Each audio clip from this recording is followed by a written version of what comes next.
when we were playing Origin in the summer finals of 2015 in Sweden. So pretty much every year when we have made semifinals, I've always talked to my parents about potentially making the finals.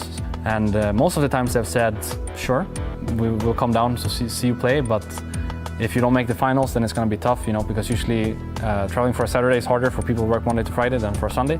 So since I've just continuously made third places or not even made semifinals to begin with, they haven't actually seen a game since 2015 summer finals. So now that I have the chance to play yet another finals in front of them, I just want to make it another great memory, just as how that finals back then was. So I'm going to take this moment and cherish it, because I know it's hard to make a finals. And now they have the chance again 2.5 years later. I'm going to make it count. I tell you what, Reckless, leaving your family with memories? How about 2 pentakills, 2-0 up? It's going to be pretty difficult to top that one, gentlemen. Just a little bit. I mean, what a great series it has been so far for Fnatic. The pressure now really falls onto G2. Yeah, I guess the keep up was for Fnatic Yes, right there. Because if you are G2 Esports, you're looking for answers right now. You try to have great late game comp, you couldn't win the late game fights, then you try to have more focus on the mid game, and you got a great Baron call, but then you lost the following fight. So going into this last game here, I really want to see Perkz on something where he's the one who snowballs. I agree. Where he's the one to play around. I also think it's very interesting because G2 have got the early advantage in both of the games, despite the changes. Jankos is playing out of his mind. That first pick, Olaf, really showed up. G2 had side selection, gentlemen, and they picked red side. So what does this mean for picks and bans as we're about to jump into game number 3? Ooh, it means that, sorry, it is G2 that have chosen... Red side. Should be Fnatic. Fnatic, correction. Fnatic picked blue. My apologies, gentlemen. Fnatic picked blue. So, Fnatic have the priority over the first pick. It will mean that G2 are forced into very similar bans to what they did in Game 1. Likely to see the Xayah, the Swain, and perhaps the Skarner once again. But then you run the risk of leaving the Tristana open. Of course, Fnatic can ban the Olaf this time around. Ban Trundle as well in the first game we saw here, and then had focus on trying to just get a tank jungler for Broxah and Sejuani. But if you are G2, this Tristana thing is still going to be a champion to look at. Normally on red side, you run out of some of those pocket pick bans, and you have to just get rid of general OPs. They can still ban the Tristana here instead of the Skarner that we saw banned for them in Game 1. But if you're G2, you got to decide now. Is it focused on the late game so you can try and win team fights? I really like this ban, the Braum itself, because I think that's been such a key part of Fnatic winning late game fights. It has indeed, and of course Caps showing up against Perkz. We talked about how we want to see those carries come out. Let's see what Perkz decides to lock in. The Skarner first pick, and now G2 got a response. You can see the Danish Moon giving the Danish mid laner extra powers to shut down Caps in the middle lane, securing a confident mid lane pick, and it looks like that with the Karma locked in, you can flex it between mid and support. That's going to be a key thing for them. G2 Esports on his side. I still think Zac could also be an option if they want to continue having ganks or something where you can gank a lot. He played well on it in that first game, and it actually forced a lot of great early kills for G2 Esports, and I like the choice, and of course, as you highlighted there, the flex karma is important. You've got to remember, though, that Tristana's open again. Sivir, unlikely going to be an early priority, but given how confident Fnatic are, we could see it, but with the Braum banned away, they might not feel as confident locking in a blind Trist. And if they do take it, Yamada kind of asked for the Caitlyn earlier today. Caitlyn Karma against it is fantastic for winning the bot lane. G2 now needs to be able to punish Reckless in the early game. They already have Jankos on Zac as well, where we know he can be very proactive, especially after level 6. So there is good tools for G2 to try and snowball against what we already know is going to be more focused on scaling with this Tristana pick from Reckless. And of course, the Sion locked in once again for Bwipo. So tank duty all series long. His engages have paid off. G2, what is the response? It is Sivir. Sivir Karma could be equally as annoying in that bottom lane. Of course, a lot of pushing on their side. It clearly do not value the Caitlyn pick, as we see from other European teams, but it's perma shoving in the bot lane if it is going to become a support, which is likely at this point. Let's see what Perkz can play, and if he gets to counter pick against Caps. And I agree with this Zoe I was ban. thinking about the Zoe ban, and I was like, maybe he just misplayed, maybe Caps is just really good at this champion. And either way, they're showing their respect. Karma's still undecided as to where it's going to go. Rise is still available, and is something that G2 could look for if they want to have that kind of playmaker for G2. Let's see if Fnatic want to ban GP against Wonder, and once again remove most of his carries. And then want to mention one pick that in the past he's tried to pull out a few times. It's going to be Kled. And it's risky, you know, he can get shot down. He's not great, you know, early laning phase. It kind of hurts you a lot. But it's the kind of pick with Karma and Sivir and Zac that can just force fights so effectively. And if you can snowball with it, you can just shut down the enemy team quickly. What would need to happen for Fnatic's draft for G2 to confidently lean into that one? I might not get a chance I just want to mention it, but it's such a risky choice if they go for it. It's just if they really want Wonder on a carry, it's going to be more engaged. So it's a little bit like the clip, but not really, because it's just a big long-range ult from Ornn. Got my hopes up for nothing to Fischio.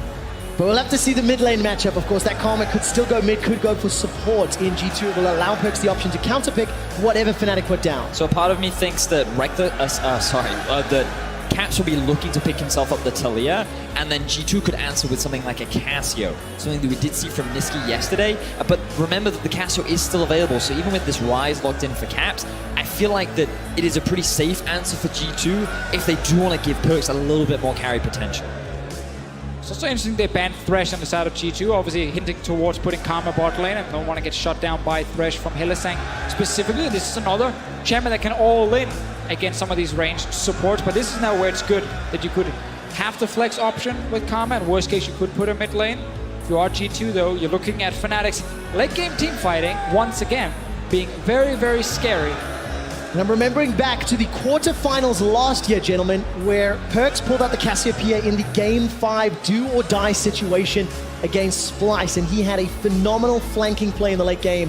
That star MVP level performance that helped G2 get through that series and advance on to win the summer split.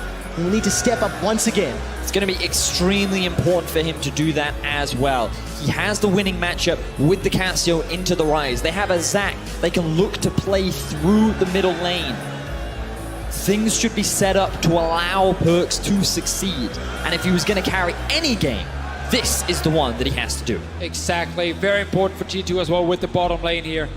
Try and see if you can actually push in Reckless in the early game. Try and see if you can delay him from getting to that late game. And the Ornn on top side from Wonder, adding in even more engage for G2 Esports. So it's kind of set in stone for them. Once you start playing around that Baron where you've been struggling to actually get the correct fight, you now bring so much mobility and engage that hopefully you can actually just run over Fnatic. That's what G2 are going to have to do, and they're going to have to do it a whole lot more. Their backs are against the wall. They are down 0-2 in the series. They are down at least a few thousand fans here in Copenhagen in the Royal Arena. And ladies and gentlemen, as we load into game number 3 of your spring split finals, Copenhagen, I want you to make some noise for G2 Esports and Fnatic. What do you need to do early to set up this late game teamfight comp? Sorry, the crowd's really loud. I'm gonna do it again. What do you need to do early to achieve this late game teamfight comp? Honestly, in this series, the games have been going pretty late in general. I just don't think that G2 is good enough of a team to close the game. So. All right, but we'll see. Let's send it over to the Rift. Fnatic versus G2, game 3. It is indeed. Wonder's already forced to use his flash. Did you see the cheeky howling gale through the Baron pit? Fnatic's level 1s have been unique all split long, and this time around gets an early advantage. Very true, and also hard to argue against what Dylan Falco, the coach of Fnatic, just said there. G2 Esports have not been able to close out with the advantages they've been getting, but by bringing more engage, now bring more carry potential for Perkz with the Cassiopeia, maybe this is it. It needs to be what G2 can actually use to snowball with. And for G2, this is a very rare instance. They've never been in this situation, but look, the ward spots Fnatic out. Level 1, level 1, level 1. Here comes G2! Hylissang forced to flash, burning down with the poison. Summoning heal will buy some time. How many summons? 1, 2. Bottom lane uses their flashes for Fnatic. But now G2, they want to take away this red buff as well. They want to start off with a very early game lead. Reckless gets spots out by the ward. Let's see, more action. Oh my word, it hasn't even stopped. Perkz and Jankos trying to push away Caps. Red buff is the focus right now. So not only did G2 actually get the summoners here, they managed to deal a lot of damage onto both Caps and Hylissang, giving a lot of advantage over to G2 Esports early on here in the laning phase. So where will Jankos look to take now? He's going to steal away all of Brox's bottom side jungle. Given the amount of damage that Perkz was able to get onto Caps early on as well, he's already taking control over the middle lane. G2 off to a fantastic start, but now I want to see Jankos continue with this proactivity. No flash down in the bottom lane. That is a Janna.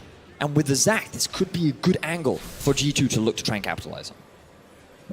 Always have to look at how much experience you lose, however, when you're the one invading and staying around. Perkz got a little bit late to his lane, but there is a big minion wave hitting Caps' turret. Level 2 gank top? Okay, there's no flash on Wonder. And this time round, it's Wonder that's being ganked, not Buipo. Brox is going to look for some CS. Remember, Wonder forced to use that flash much earlier on. Gets caught up by the CC, 250 HP. The shield keeps him alive for a little while longer. Volcanic Rupture comes out, they knock down. Flash forward from Buipo.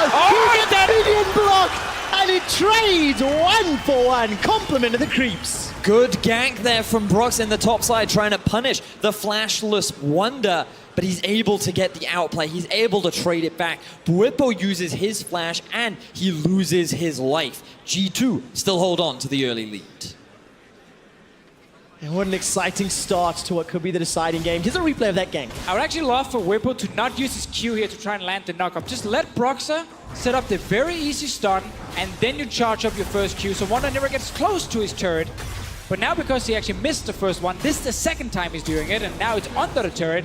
And sadly for him, it is G2 minions. Oh, unfortunate for Buipo. He does get the cannon, though. Bright side for that. Oh, yeah, but it's not the same patch on live. It's not worth quite as much, Phidias. Look at bot lane, though. This is exactly what G2 wants with this early Karma pick here, with the Sivir, and why they're giving Reckless Tristana. They know it's going to suck late game, but it's going to suck no matter what they're playing against on Fnatic's side. So now they just want to try and win the bot lane as hard as possible. And G2, they have pressure bot, and look at where Zac is on the minimap. Hanging around topside, clearing out his cruds. They know where the ward is, but we know how so far this series, Jankos likes to gank top, and with a flashless Scion, this could be the next opportunity for G2. Yeah, of course, it's so important for Wonder to step up as well.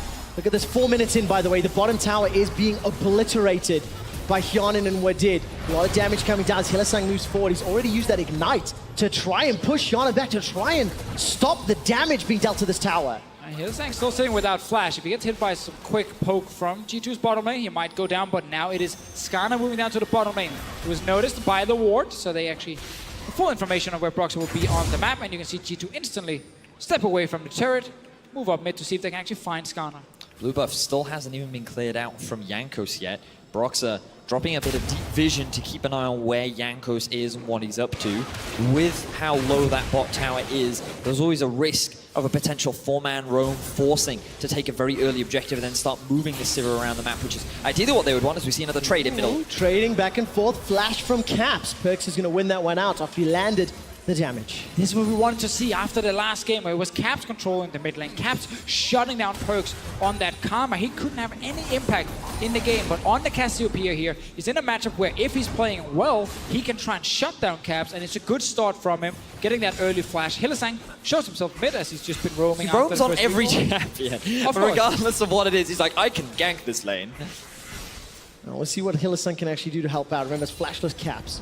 And I want to go back to what we were talking about a little bit earlier. Wonder being one of the main important players for G2. He's going to find himself the recipient of another gank. Level 1 invade into his tri-bush, and now Brox has repeatedly shown top. That, of course, is a way for Fnatic to get further ahead. Meanwhile, around mid, Caps without that flash. Jankos hopes to catch him now. Let's find out. Jankos, stretching strike, finds one. Caps is able to break the range, and this time around, Jankos will not pull him closer. I knew Broxer was on top side, but they will find each other again. A lot of early action happening here. Also, Wonder getting level 6 is huge, because it's a lot harder now to tower dive Ornn with that giant AoE ulti. You can also see that Wadid has moved up towards the middle lane. Ideally for Perkz, he wants to go back, pick up that tier so we can start stacking up and then reach that point where the Cassio can have so much damage when she's got around 2 to 3 items fully completed. Now, of course, still the goal for G2 is get down this bot lane turret here. It's so low already. We're just 6 minutes into the game, and it's under 50%. Look at the CS differential already being built up for G2. In the bottom lane specifically, it all started with that level 1 invade, getting those summoner spells out from Reckless and Hylissang. You also give them the pushing, winning 2 versus 2. Ban away the Braum, give Wadid the Karma, and just allow Hyanin and Wadid to have constant pressure. Reckless is now suffering in this early game, and this is exactly what we wanted to see in the draft. Yeah, and I'm honestly really surprised about the Janna pick as well from Hylissang. typically not the kind of champion he favors. It doesn't really help too much here for Reckless in the early game. And late game, champions like Ornn are really good against Janna because of their very long-range giant ulti that he uses to engage. Janna's own defensive ulti to knock people away doesn't really do a lot. Zac can also become untargetable. So it's actually really difficult for Hylissang to execute this champion, and it's not providing enough for them in the early game. As we can see, they're currently losing this bot lane turret very early on. Now, Control has just been placed in the rear brush from Wadid. They know that they want to set up a potential gank or counter gank towards this bottom side of the map. So Wadid preemptively making sure that they have control over the bottom side, and you can see both junglers posturing around. I mean, look at the damage onto that tower. Hylissang's down to 200 hit points as Hyana and Wadid continue to step forward. Boomerang Blade goes out, not going to find the damage, but Jankos jumps in with the Elastic Slingshot. Reckless manages to buffer that rocket jump flawlessly, but with Jankos showing his presence, the tower's going to be the focus. A couple of extra autos here from Hyana will take it down for tower first blood very shortly. You can see mid laners trying to roam down, help out their respective teams, but Perkz is the one that got into the river first. Zones caps away, that means his ulti is not available, and G2 secure the first tower. Exactly what we talked about in the pick and ban phase. Punishing this Tristana early game with the pushing bottom lane. Smart to early pick that Karma on the side of G2 and then able to move it around. They will get an Ocean Drake as well, adding even more value here in the early game. And they won't even lose too much from it because it's just Reckless sitting bot lane at the moment. Top lane, Wonder respects that he might get killed, but he doesn't know, of course, that Brox and Caps are doing their own blue buff and not actually ganking the Ornn. I like the respect there from Wonder. Playing back a little defensively. He doesn't know where the enemy jungler is, and he's paranoid about a potential dive. So he's going to back a little bit, take the damage to the top tower, and interestingly, we're not actually seeing the swap from Hyana and Wadid towards the top side. They just want to kind of keep some of the pressure onto Reckless and Hylissang. I mean, this gives them the opportunity to push in the bottom lane even harder and then move towards mid, rotate up with Perkz, and then actually swap to top side once Rift Herald spawns. It's still going to be a minute. That's very because true. Because they're so early in killing a bot lane turret here. So they still got plenty of time to further snowball here with their draft. All right, talking about snowballing, G2, they've got this advantage already, and the first big item sort of for Perkz after the TA is picked up the QSS immediately. What do you make of that? Well, I think it's interesting because yesterday, what we saw from Splice was a very early gank in the middle lane when basically Xerxes picked up the Skarner, he ran mid the moment he hit level 6, and he just camped that lane. He snowballed Niski very effectively, and Perkz showing like, I can see how easy it is for you guys to gank me. I do not want that to happen, so I'm going to get this early defensive choice. Allows them to potentially continue the snowball, having the defensive ability. It's plus 1,300 gold for G2. And of course, the game now has slowed down somewhat from the chaotic start. Rift Herald has spawned, and I'm looking at Hyana and Wadid's positioning. They were pushing towards mid a moment or two ago, placed a couple of wards just behind the Dragon Pit, and now they're back down bottom. Yeah, the goal is now to just get the push on bottom side so that when they go to top lane, Reckless needs a bunch of time before he can actually push the lane back and threaten this bot lane turret. So G2 can take a top lane tower and a Rift Herald, and all Fnatic gets in return is eventually a turret. And that obviously, again, further snowballs it for G2 Esports. Right now, Yanan, great advantage in terms of items in the early game. Reckless is trying to get attack speed so he can push the lane. Good start from G2 Esports bot lane. And of course, the man on your screen right now, Wonder, the only man that's been really sort of kept down and held back.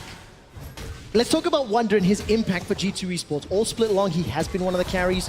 We've looked at the focus that the team has placed around him. His gangplank at the previous game, while it was good, it wasn't enough to carry because the team didn't facilitate it enough. What does he have to do on this Ornn over these next 10 or so minutes, Vinny? Well, I mean, over the in the early game, his responsibilities aren't going to be that big, but he will be one of the primary engage tools as we're seeing an engage in the river. I never get to go story time as all of a sudden Broxa's going to be the focus. He's going to get burst down, a lot of damage. Flash over the wall from Jankos. He's going to get caught out by the Impale. Now Perkz is looking to shut down Hylissang.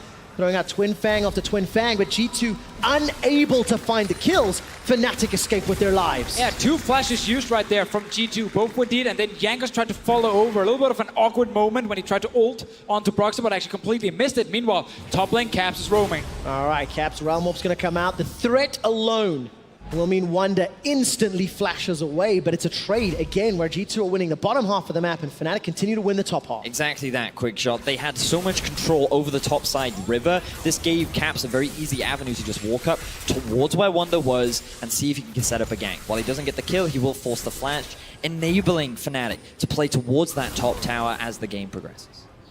2 games ago, we talked about how the strengths of the teams could be leaned into, and let's look at this. Rift Herald has been started by Fnatic. Yeah, that should not be allowed. G2 Esports should control the top side at this point here with how far ahead their AD carry is. And of course, G2 are on the way to stop Broxah from doing this after pushing into the spot lane. As we mentioned much earlier, push in the bot, then make your move on the map so you are far ahead of Fnatic in terms of when you can actually get to an objective. And that's exactly what they're doing. Now Rift Herald will go down eventually. Let's see if Fnatic actually wants to fight for it, because it's currently 5 members of G2 topside. Caps is sitting bot lane. I feel like it would be very risky given the item differential between the 2 AD carries right now.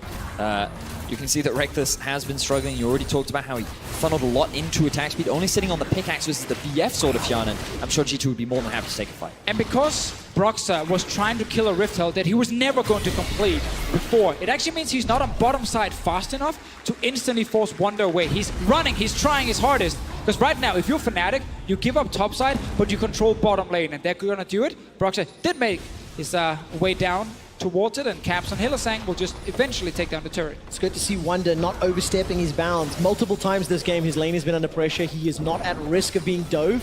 Broxah moved into the pit. We've already seen the Rift Herald being popped in the middle lane. Broxah and Reckless now going to try to clear out this wave as quickly as they can, and a potential fight will ensue. The boop onto the tower goes down as the Impale will pull Wadid backwards. The Orn engage comes out from the mid lane, and Wonder has already picked himself up a kill. The tower falls as well. The Karma falls in the background of the fight, and things are getting a little messy. Fnatic pushing into the red side of the map. G2 are now on the retreat. The Petrifying Gaze will stun down Hyanan, but not enough to continue. Now Perkz forced to use the cleanse and the flash. Jankos charges the slingshot but does not pull the trigger, and G2 are running, chasing for their lives. Perkz now continues to get choked and pulled down by Caps. Rune Prison waiting for the proc, looking for Caps. Can he get in range? Hyanan's able to waddle to safety, and messy fight, but Fnatic get the kill, G2 get the tower. Exactly that, quick shot Fnatic. They felt the need to force the fight when G2, they were in a better position to take that tower down, but Fnatic had the ability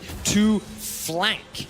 They were able to come in from the angle, they tried to get the collapse down onto G2, and they were always in the better position from the start. Also, the biggest thing was, instead of it being the AD carries fighting each other where G2 are winning, Caps got to join a fight.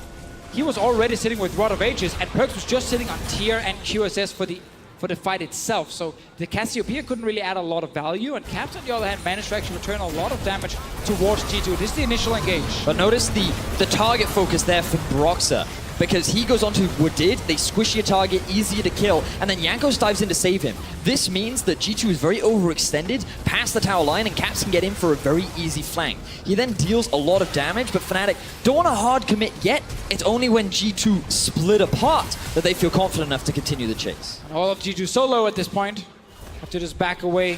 But obviously Caps still being here, able to flash in and secure another kill. So massive for Fnatic. They get their mid laner in the fight here. I see bot lane, the turret actually did go down from before, and Fnatic trying to even out the gold. Dead even once again between Fnatic and G2. Considering how strong of a start G2 did have, you would expect them to have a lot more control over the map, but it is Fnatic that are answering back, and a lot of it is coming off the back of Caps and Whipple. I mean, G2 wanted to continue playing on the bottom side a few minutes ago and didn't want to completely snowball towards the top lane. Took some time before they got there, and once eventually moved over, they got the mid lane turret with the Rift Herald, but then you lose this fight, and that suddenly slows down your entire game. Perkz now, no flash. Oh, he gets caught up by Bwippo. There's the engage coming down, and Perkz will get taken out. In the ensuing fight, G2 are still running for their lives. Fnatic have got themselves the positional advantage. It's not done yet. Caps is now under threat as Hyanan and Wadid are trying to run him down. Gonna get rooted down into place by that focused resolve. Caps continues to get smashed down as Hyanan flashes forward for the kill. Fnatic, though, get the tower. Fnatic again with a good play around this mid lane here. Perkz is being set even further behind. He's down 40 CS already. Hyanan, however, is doing a great job on his own, trying to be the carry G2 needs. G2 end up trading pretty effectively with Fnatic, but when you think about how much more Fnatic are gaining, G2 constantly struggling to find an edge. Now Bwippo, he does not have flash, 4 members on their way top. Yeah, and of course he teleported to this tower. G2 have thrown more resources. Wonder and Jankos coming in to help out. Let's Bounce is not available. The tower is very low, but there's not enough minions to work with. Bwippo's going to get chunked down by 4 members of G2 Esports. The kill is secured by Hyanan. the fourth of the game. It keeps the gold close, and they can continue the pressure on the tower, while Fnatic, they get deep vision in the bottom. And there's nothing else for Fnatic to try and punish G2 with. They don't have any pushing lanes. You see Reckless trying to steal away some of the enemy jungle camps, but that was a bit of a misplay there from Whippo TPing up top, but this is where things really kicked off for Fnatic. Yeah, this Fnatic team that was so far behind earlier in terms of how quickly they could make plays are now able to actually set up and dive in that mid lane with Whippo just moving in, and the no flash onto Perks. Lost it, of course, earlier. Meant that he was an easy target for them, and important to also get the mid lane turret. Luckily for G2, they have this Swedish AD carry in the top lane. It's not called Reckless, it's called Hjanen this time around. And he's actually able to get some kills. I'm curious as to why Caps tried so hard to stop Hjanen and Wadid from regrouping with their team, because his whole role there was to just stall, prevent them, and instead he ends up giving away his life. But perhaps he didn't need to. Yeah, and of course, Whippo, TP'd up top. It's just trading blow for blow as Fnatic takes one back, G2 responds. Still an even game, and G2 are now grouped once again in the mid lane. Wonder does not find Reckless. No, one of the big things we said coming into this game was Perks needs to step up. 0-0 right now, down 50 CS against his lane counterpart. The dude that has won 4 splits back-to-back right now is struggling to have an impact in this series. And look at the item differential between Reckless and Hjanen. While Perks is struggling, Reckless is even further behind, still working that Infinity Edge. Hjanen's got himself that Essence Reaver and Rapid Fire Cannon, and Fnatic will be able to take the top tower with the help of the minions. Realm Warper by some time. Caps will just break the tether and escape with his life. He was the only player on Fnatic pushing forward. Everyone else was sitting far back in their lanes, but he was so confident in his ability to use the ulti out and then ghost away from G2 that he managed to kill this turret. And this entire early game, which was all about pushing the bottom lane from G2 Esports, it's stopped, it's over. It's going to be all about the fighting now, and that only benefits Fnatic, because they were the ones bleeding turrets, but not anymore. Oh man, so Fnatic, they're keeping themselves in this game with that lifeline. G2 still marginally behind. We still see those chaotic plays back and forth, and Perks, you cannot count him out. Vedius, you were talking about the legacy, you were talking about how long he's played.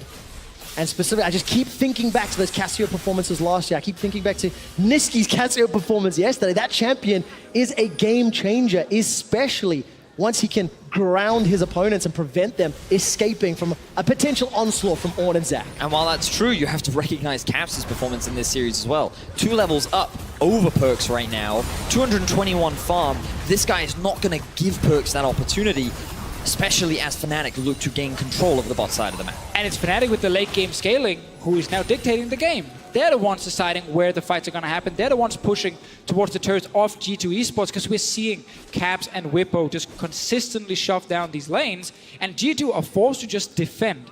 They wanted to be the proactive team, especially around Hjanen, but they're not able to at the moment. They're going to need a big, big fight when Hjanen is on 3 items and Reckless can't match it.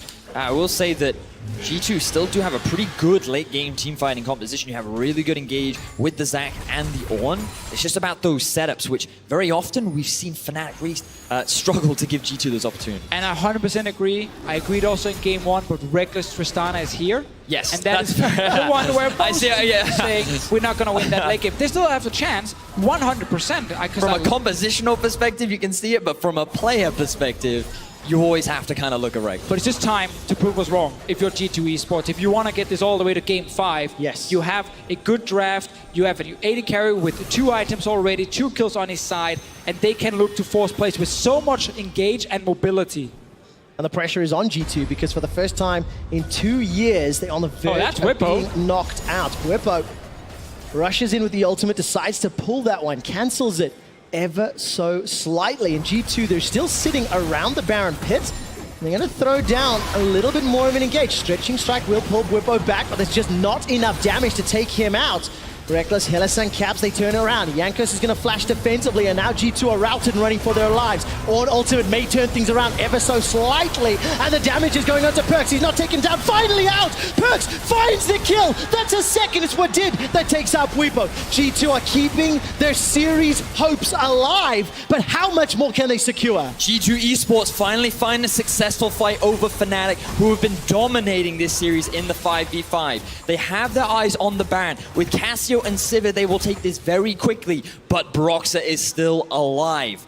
He was playing in his hometown, and he wants to secure this Baron for Fnatic. Oh, G2, they pull away from it. Jankos was very low, so just in case a fight will break out, he will die very quickly. And G2, they win the fight. They might even get Hylissang. Let's take a look. Hylissang just trying to interrupt. Actually pulls the Howling Gale short. And gentlemen, that was a great example of the engaged power that G2 still have at their disposal. They found the carry, they killed Caps, and they won the fight. I actually feel like this was Fnatic being the team to try and force the fight, because they were the ones that had priority over mid. You can see that while Jankos does go in, it is then Fnatic that's in the better position to get the chase down. And normally here we would see an on-ult come down with Jankos flying in, but all the Fnatic members were too far away. This is the important part. Cassio here is so good once she gets in with a grounded effect onto Caps, so there's no way for him to get out the moment he gets CC'd.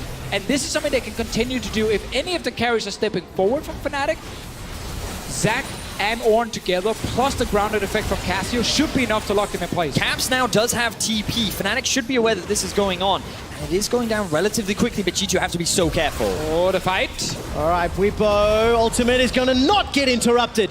G2, they peel away. Baron has been stopped. A couple of ultimates becoming available for Caps. He didn't pull the trigger. He's still pushing bottom lane. Yeah, they have to start the Baron again to at least force the TP from Caps here. Let's see what happens. They go for another fight. Members of Fnatic, they're grouping up. Here comes the call of the Forge God. It is not redirected. There is no knockup. Hylissang is now zoning away the G2 members. And Caps, he's pushing onto the inhibitor turret. Exactly. Fnatic are just buying time for Caps to do work in the bottom lane. G2, they're not allowed to get themselves the Baron or the TP. Fnatic are taking everything. Bwipo just before here, he managed to knock up Wonder so he couldn't actually connect onto his own ulti and secure a kill for G2. That was a huge play from the Scion, and now we have G2 looking for another fight, but all of Fnatic, they're just running away from them. Fnatic can taste the title. They can taste MSI representation.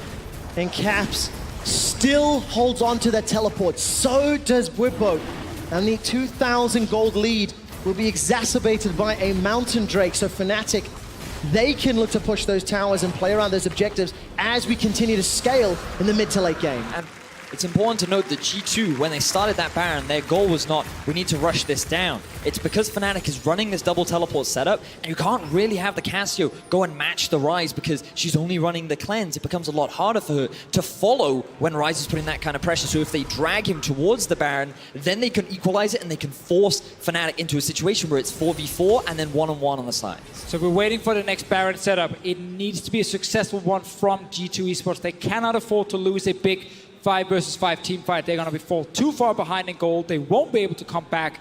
This is going to be it for G2. Set up the lanes, get your vision control around the Baron, and then get ready to take the big fight. Sadly for them, Jonan is not sitting on Edge just yet. He's getting very close, however. Yeah, definitely going to complete that third item. It's Infinity Edge Static Shiv for Reckless. Is he backing? Yes, he is. Death Cap not yet completed for Caps either. So for both parties, some power to go up. But 3 items on Hyonin is massive. It's the perfect time now for him to try and carry a team fight and for G2 to try and force it. Jankos has been looking for some engages, but every time he jumps in, it's Fnatic returning so much damage onto him that he has to escape instantly. We need to see that Ornn ulti from Wonder come in with the engagement from Jankos.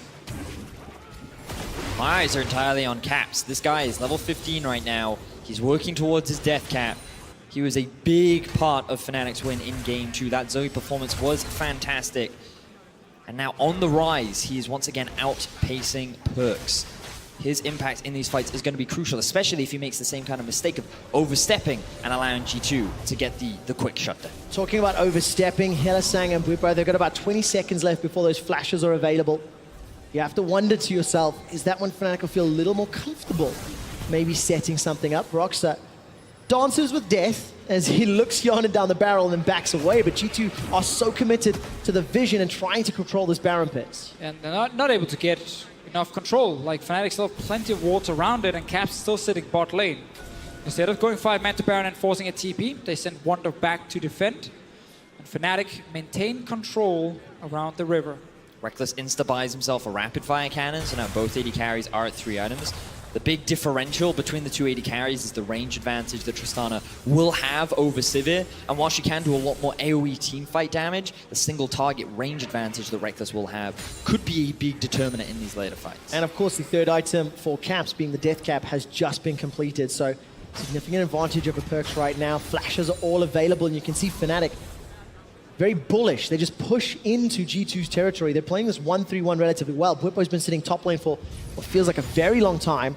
And of course, Camps with Teleport, he's been pushing down in the bottom lane for at least 6 or 7 minutes. And if G2 start the Baron, we have to remember the TP takes 4.5 seconds to channel. That's a lot of time for G2 to pop Sivir ulti or an ulti, Zac engages, and try and kill a target before Caps shows up. They have the engage to do it. They just need to start the Baron to force Fnatic to actually come and fight them.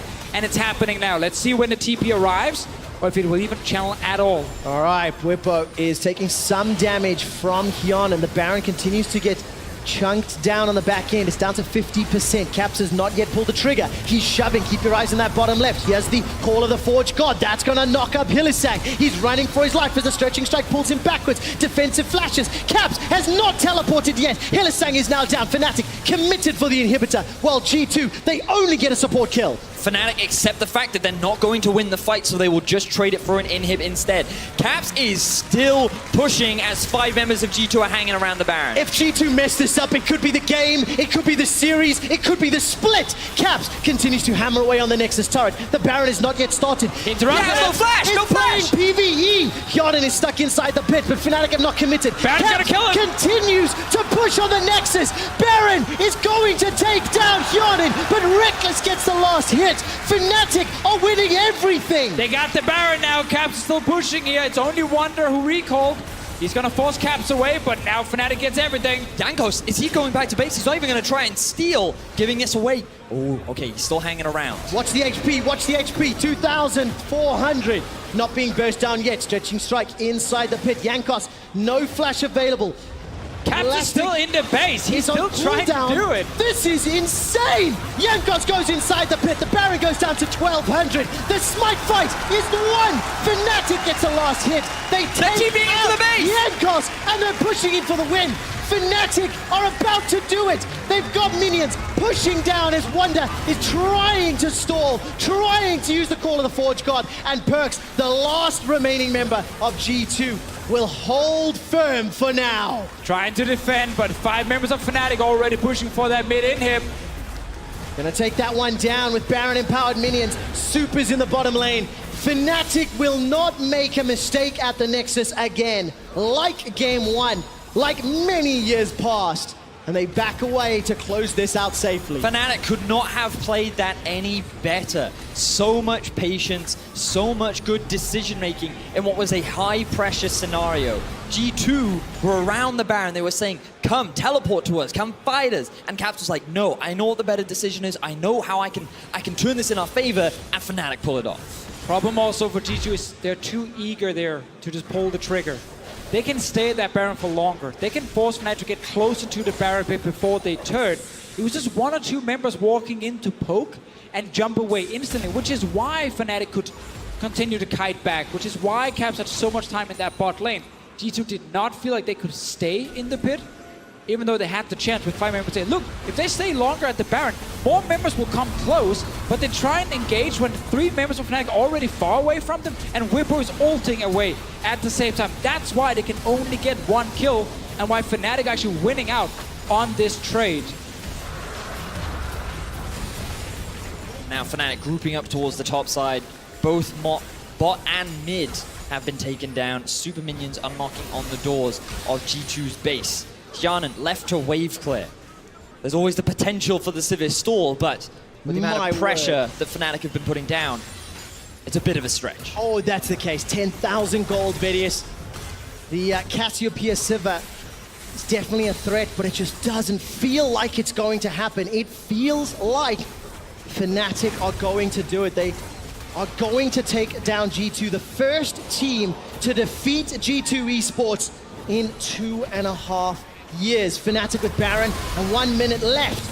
Pushing into the top inhibitor. Here comes Call of the Forge God, but it is not synchronized. It's not partnered with Jankos, and Caps once again is pushing in the middle lane. He's not with the team because he doesn't need to be. The inhibitor falls in the top lane, and Fnatic are on the precipice of making history. 3 inhibitors down. The last Nexus turret falls, and the final fight. Jankos is impaled, pulled backwards. He's killed, taken down by Red. Reckless, a rocket jump forward as Caps takes down Perks.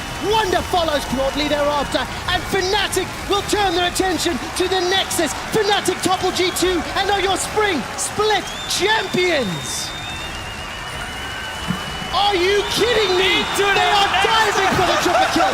Fnatic rule Europe.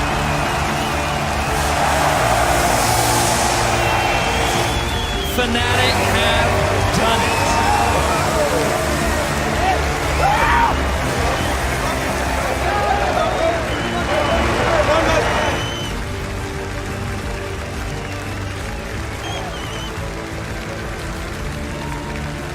A final years in the making. The 3-0 does not represent the quality of the games. And Fnatic are your champions. Took them 2 years to rebuild, figure out what kind of lineup do they need, what kind of coaching staff do they need. Hylissang joins this split and Youngbuck joins the team as well. So much credit towards him from all the Fnatic members. And now they're sitting here 3-0, dominating G2 in the final.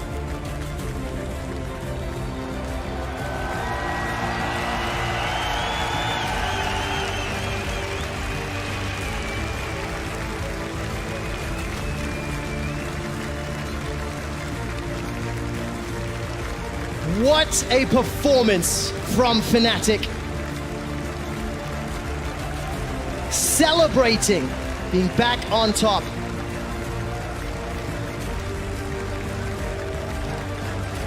Fnatic last year, they made it to the semi-finals. They struggled. They were concerned once again. Would they falter? This time round, they did not. They came here to Denmark and they performed. And they came here for one thing.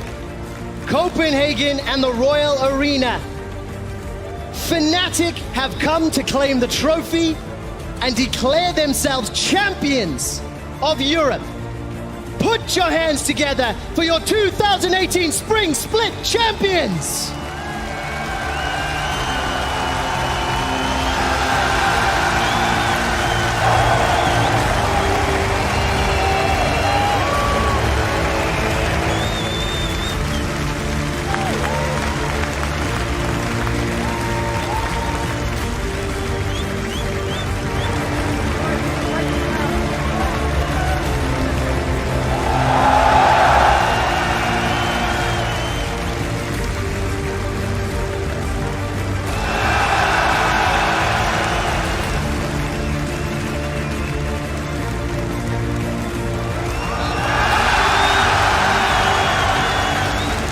Watching the players revel in victory as Bwipo hoists the trophy.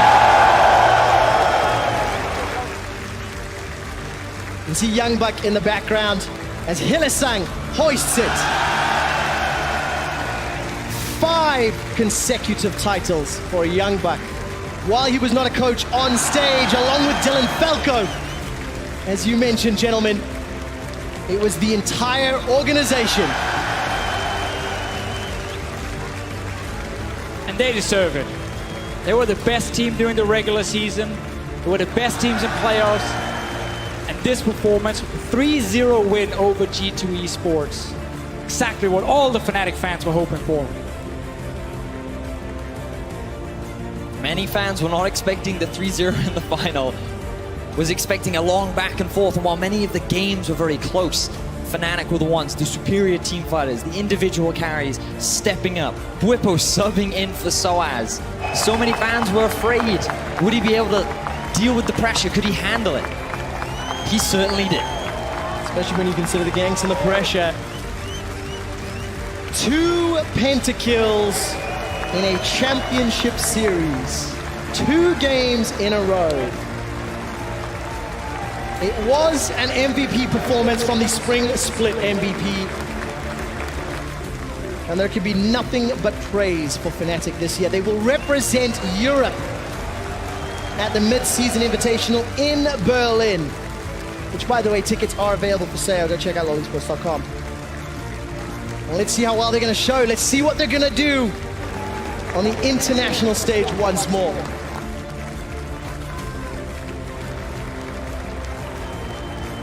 Commiserations to G2 Esports. It was a valiant fight in games 1 and 2. They had opportunities, but were unable to overcome their own mistakes to pick up the wins. Outmatched today across the board, and Fnatic can raise the trophy.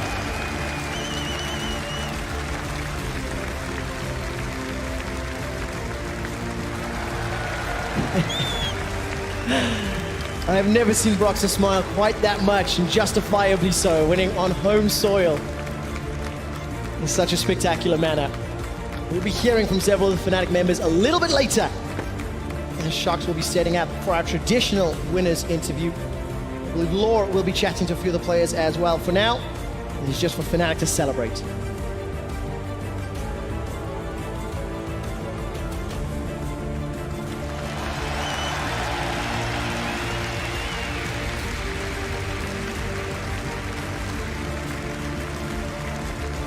I think because Brox is smiling so much, if I'm reading that correctly, he's just about to get interviewed. Law will be chatting to the players shortly, and what a phenomenal season, what a phenomenal split for the Fnatic organization. Fisher, you mentioned it.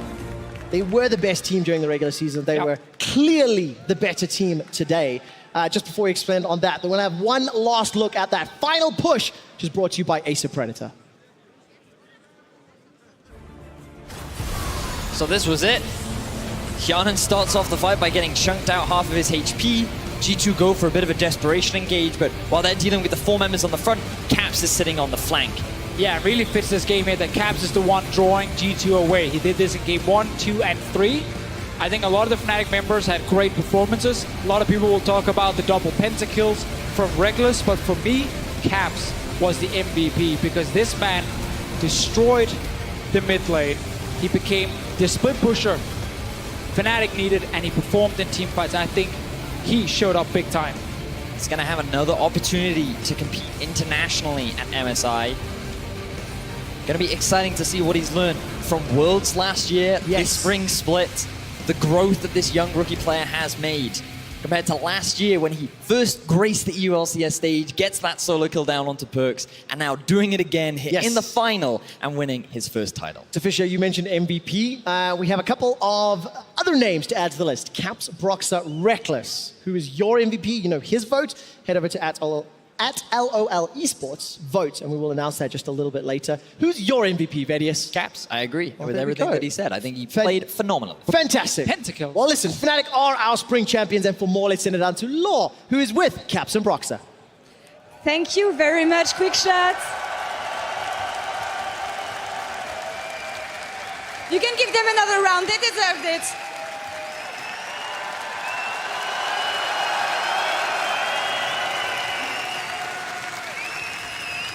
Guys, congratulations.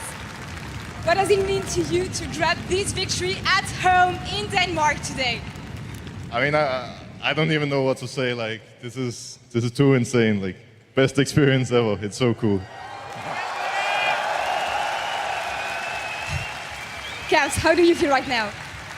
Yeah, I haven't even realized we have won yet. Like, I don't know if I expected this to be a 3-0. I'm really happy that we managed to win, especially in front of all the Danish fans and my family.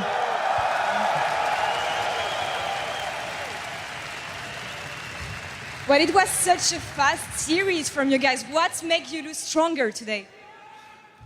I think, I actually don't think we were that much stronger individually, but all the games were really slow, and later on we just played really well as a team, and yeah, somehow we just managed to close it out every time. So I think we were just a better team today. And then obviously, another small fact is that we have 2 Danes and they have 1, so what can they do, you know?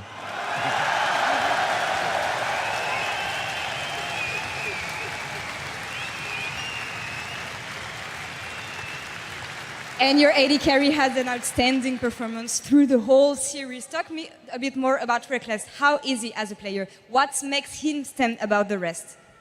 So when you're Reckless on your team, you know that if he goes past 3 items, he's always a win condition in himself. So even in game 1, when we were really far behind, we knew that as soon as we hit enough items, he will be able to deal out the damage and he won't die, so.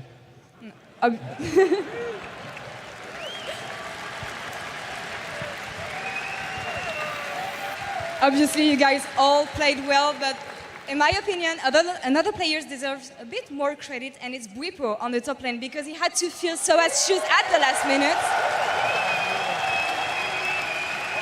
What do you think about the progress he made as a player in such short weeks?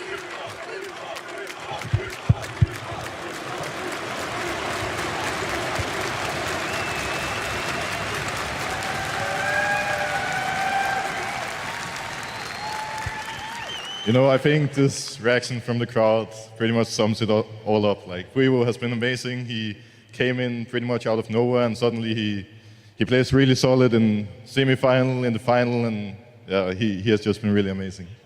And also, he was obviously playing against the Dane on that team, so he had the hard matchup. But even then, he managed to do huge Qs on Sion every game. I think he caught Yanin multiple times, so definitely shout out to him.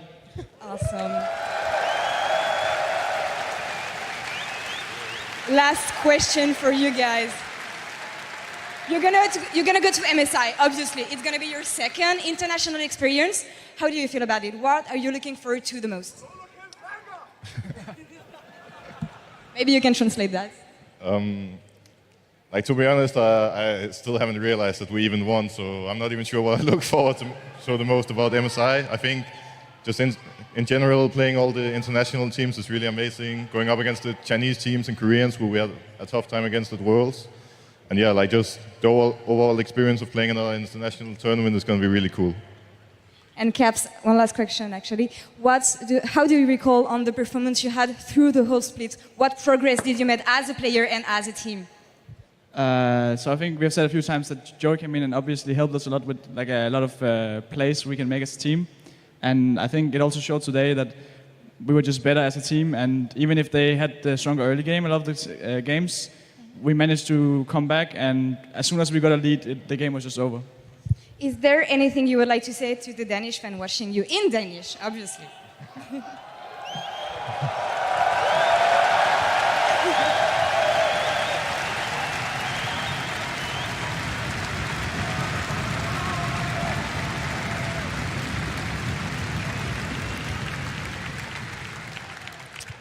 Jeg vil gerne sige tak for støtten alle sammen. Tak for, at I har hæppet på os. Vi har virkelig kunne mærke i dag, at vi har haft hjemmepublikum. Og ja, så bare tusind tak. Jeg tvivler på, at jeg nogensinde kommer til at opleve noget inden for e-sport, der slår det her. Så tusind tak. Caps, you want to bounce back on that? They have too much energy. Is there anything you would like to add? After maybe. Og jeg vil også gerne sige tak. Tak fordi I alle sammen er her i dag. Jeg siger, at det her det er starten. MSI det er det, hvor vi viser, hvor gode vi er. Og så næste split, der viser vi, hvem vi virkelig er. Tak fordi I er derude.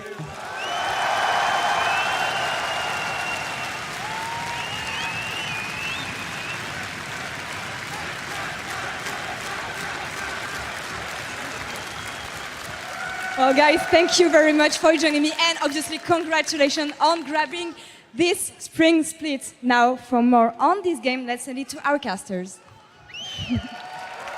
Thank you very much, Law. Now, Caps and Broxa are going to join their team on stage with Shox while we're getting them set up for their winners interview. I just want to take a look back at some of the LCS big plays from our two series here from Copenhagen. They are, of course, brought to you by Acer Predator. First up, I want to start with Splice's mid laner, Niski. He continued his good form yesterday against Vitality, even taking on the entire opponent team. From @TJ Sharp, he said, "Niski, you absolute beast."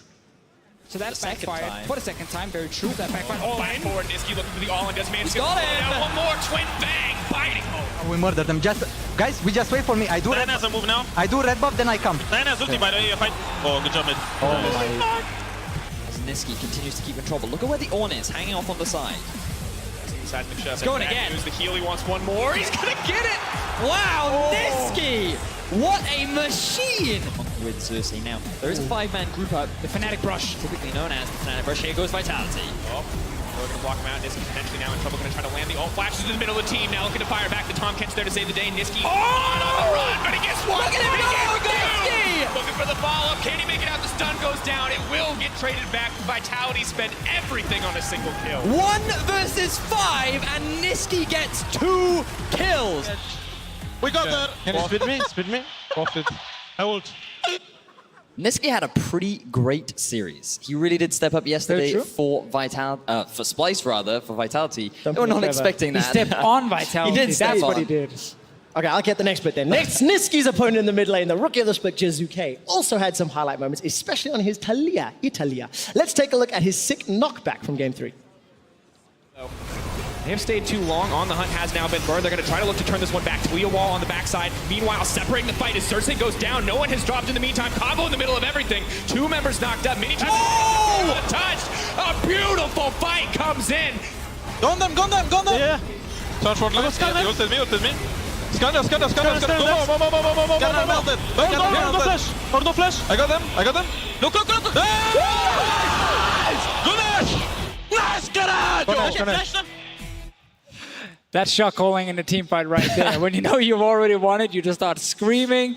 And of course, when you have a Talia that can do something like that, it's pretty good. Yeah, just celebrating already helps bring home the action.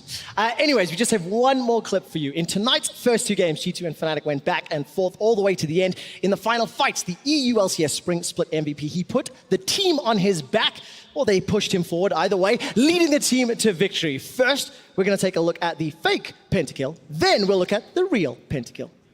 Reckless is being tried, focus down from Perks. Perks flashes away defensive. Reckless gets him, turns onto Innocence. That's a double. He's not done yet. Firing away onto Wonder, looking for more. Winter's bite tags Yarnin. Wonder survives for a few seconds longer. The bomb explodes. It's a triple. He's going for the penta. Spring Split MVP, trying to find more. Doesn't want to go toe to toe. Shot back and forward. He's got to kill it. That's the penta. Going forward. The quadra. The penta kill for Reckless. That should Mati. I'm pushing him. The damage hasn't come out yet. And the multi-man knockup. Fnatic have got themselves 3. They're looking for a quadra. Not going to find it just yet as Caps is hunting Wonder. Johnny gets run down, stunned down. He's going again. For Reckless. Are you kidding me? I'm helping. Give me. Caps, come on. Oh, I love you, Kappa. I love you guys. I think I don't want to die. Give me. Reckless, that was amazing. If there's one thing that I'm going to take away from this weekend, is the Nordics are freaking amazing at League of Legends. That's enough from us here. Denmark, thank you so much. Please let me send it to Shox and Fnatic. Thank you very much. Of course, I have to talk to the rest of Fnatic as well after that fantastic match and that clean 3-0. And I think that I'm just going to go down the line and ask everyone what it means, because this was absolutely phenomenal. Reckless, first up, this day couldn't have gone any better for you. You start off with the MVP award. You say that you want the whole team to shine, which happens, but you also get a pentakill. How do you look back on today?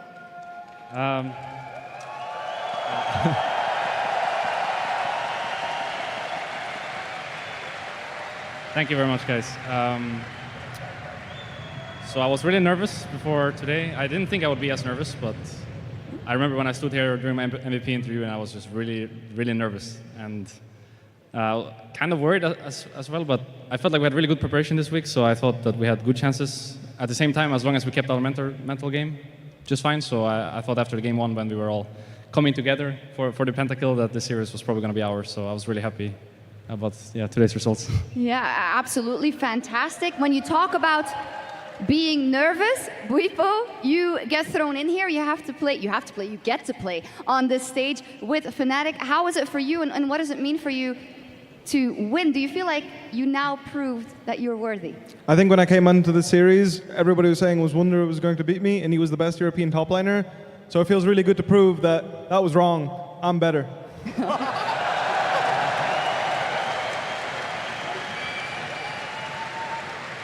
You know what? Yeah, go ahead. To add on to that, I do think the SOAS is the best, if not second best, depending on us. So I do think the Fnatic is the 2 best top laners in Europe.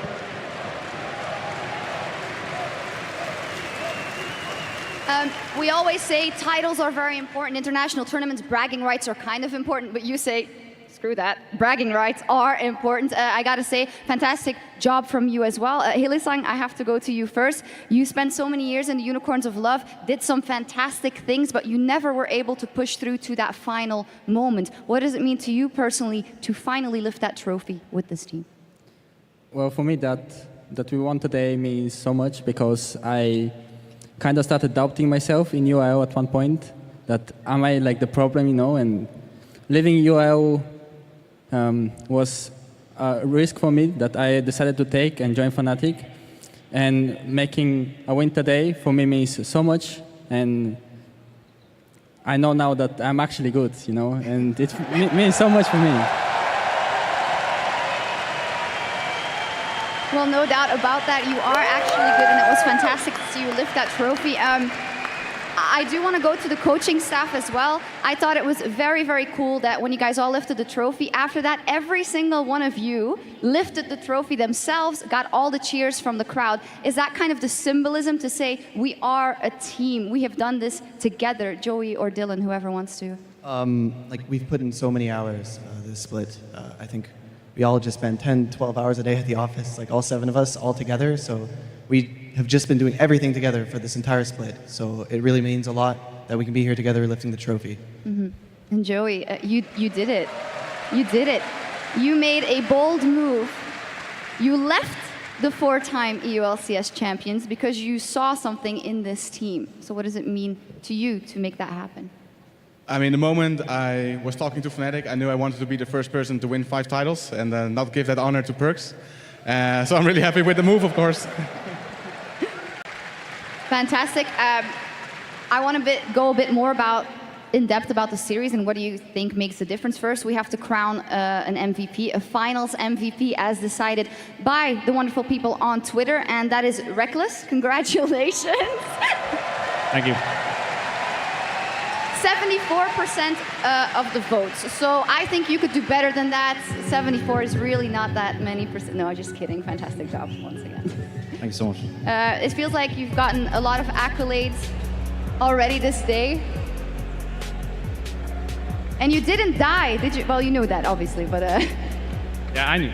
I mean, like, I know that I'm not a bad player, right? Like, I know I've always been kind of good, but obviously I've gotten a lot better as of late as well. But I don't think that's, like, the end of it either. Like, for example, in 2016, I thought I was just fine, but we were not that great as a team, and then it was almost impossible for me to do anything. So then people just judged me as a bad player. But I think, like, as soon as you get your team together, that's when you can truly shine. And I think, for example, like it was just very clear today because I didn't really have to do much. Like, they just set me up and, yeah, it was kind of easy. Yeah, I mean, what kind of easy? Well, Broxa and Caps, you already got to talk to all of the crowd, but I do want to get your thoughts specifically, Ilya, on the matchup with Caps. That Perks-Caps matchup was the most anticipated one of the entire finals. How do you think you did? Pretty good. Let me ask it differently. Do you think Perks felt like he was at an international tournament? I mean, it depends on the game, because game 1 we were playing Karma, and it's hard to get a lead with Karma, but yeah, definitely the game 2 felt really good. I think that in this moment, without, there was a lot of back and forth talk and then a bit of trash talk here and there, but I think in this moment we also have to recognize that you guys were stronger than G2, but they still put up a hell of a fight, because a 3-0 doesn't, for me, paint the picture accurately, Caps. The games were a lot closer, and the early games were definitely not that straightforward for you guys. Yeah, I mean, we definitely made a lot of mistakes. We took a lot of bad fights early game. I guess the level 1 cheese kind of made it the game difficult, but game 1 and 2 we took a few bad fights. But I think the fact that even when we take these kind of fights, we can still bounce back, kind of proves what I think I even said before the final, which was, if we get a lead, we will end the game. But during the regular season, G2 hadn't shown that. Like, if they didn't get a lead, they wouldn't close out the game. And again, in this series, we see that they were just not able to close it out. For Perks, this was a very important day, and for the rest of G2, is there anything you want to say to him in the end as the worthy opponent that he was? Better luck next split.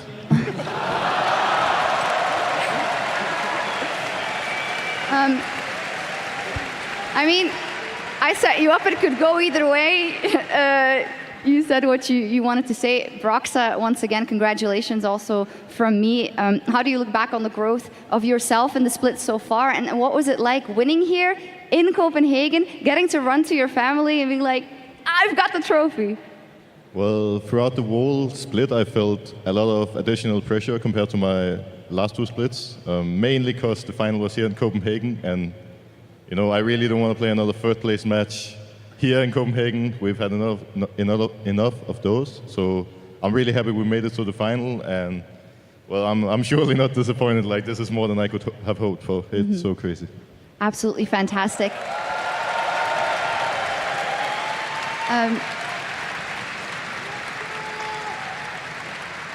Now, we have to be honest here, and if we look at the entire postseason, you guys have played out of your mind. You were very dominating. Is it safe to say that, do you feel like you've dominated the entire split and the postseason? Or was there a definite shift somewhere throughout the shift, where the split rather, where you guys really found your synergy? I don't know who'd like to jump in.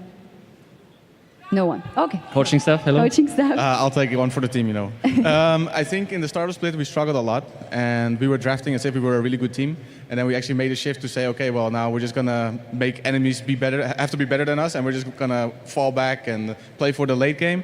And then somewhere in the middle of the split we're like, okay, we're good at this, but we're not gonna win the split playing like this. So we're actually gonna work really hard on our early and mid game, and then later in the split we actually showed that. It looks like the well-oiled machine really came together today. We have to look at what comes next now for you guys. You lift the trophy. That means you also get to go to the mid-season invitational.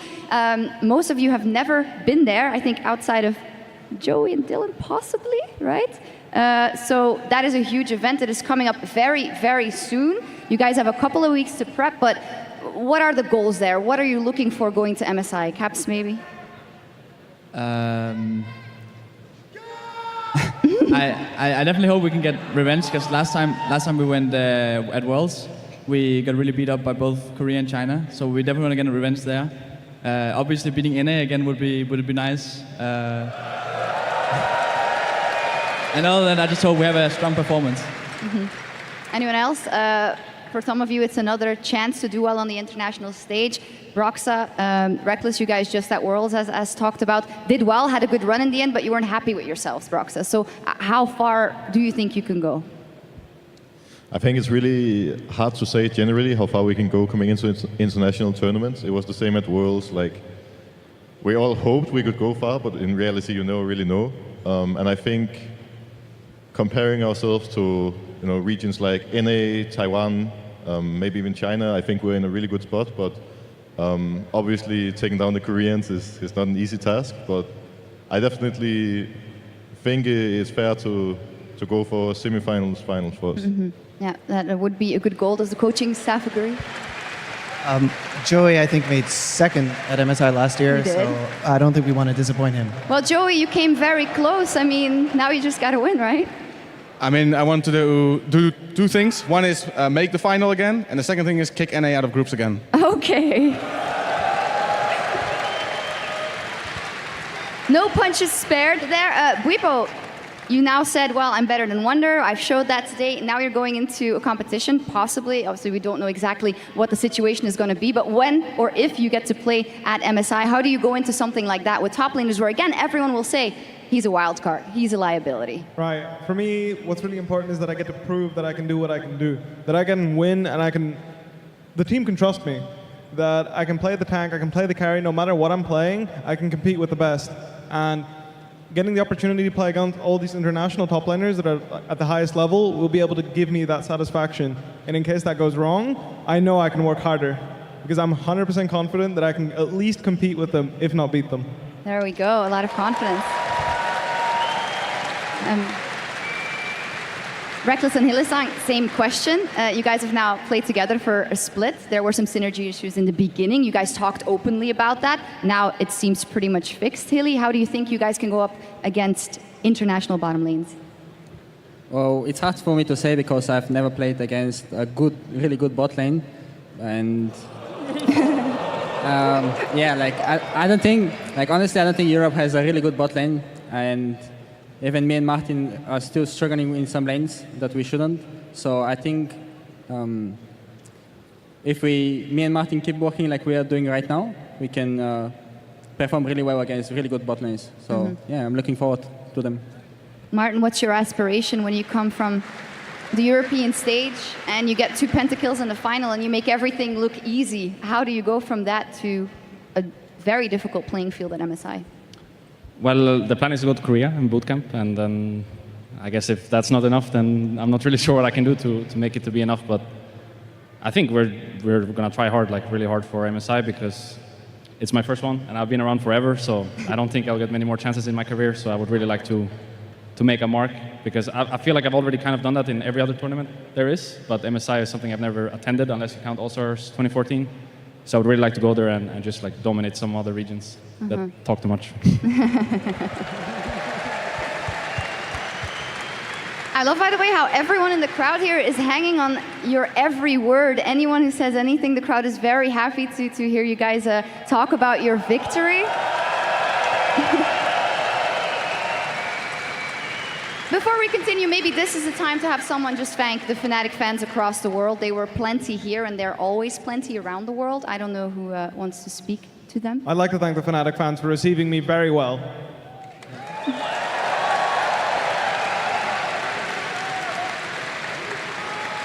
Anyone else? I would like to thank all the fans and the awesome Danish crowd that cheered for us, and they support us through the whole time, and it's awesome, guys. Thank you.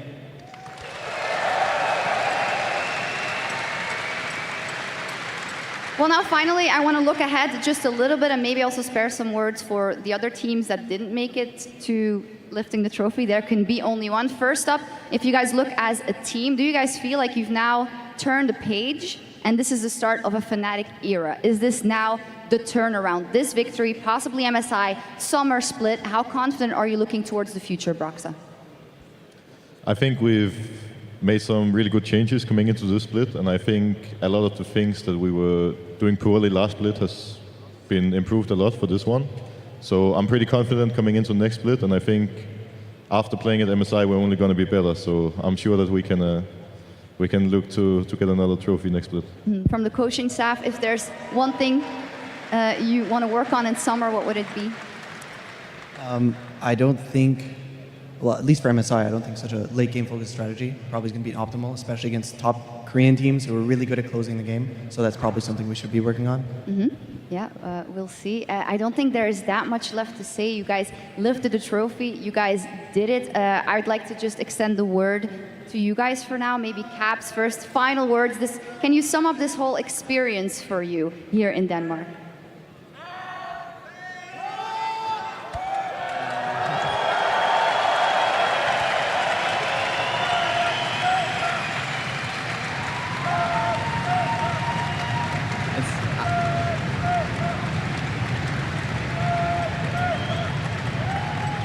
I think they're doing Baby Faker, if I heard that correctly.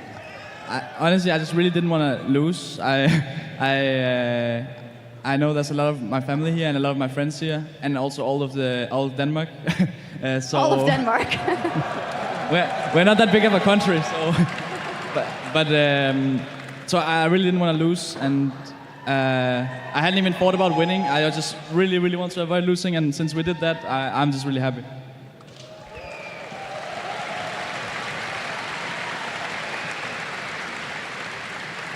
Well, guys, Denmark Royal Arena, please, one more time, as loud as you can for your 2018 EULCS Spring Champions Fnatic.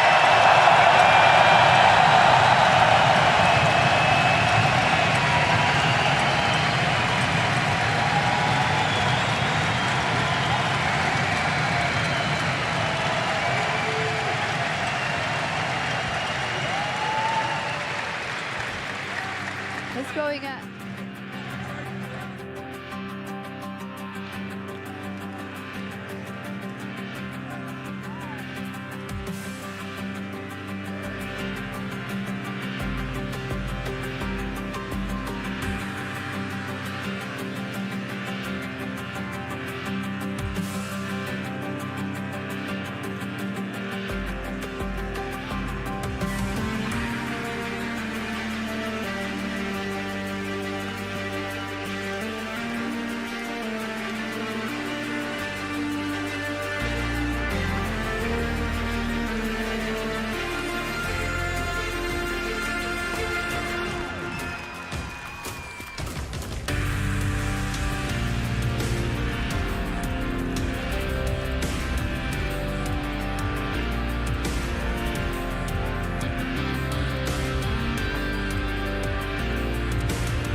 the whole of Europe is rebuilding as we have 36 roster changes, which is the most in EU LCS history. We are used to these roster changes in Europe, but this many is still kind of crazy and it makes it very hard to predict who's actually the best.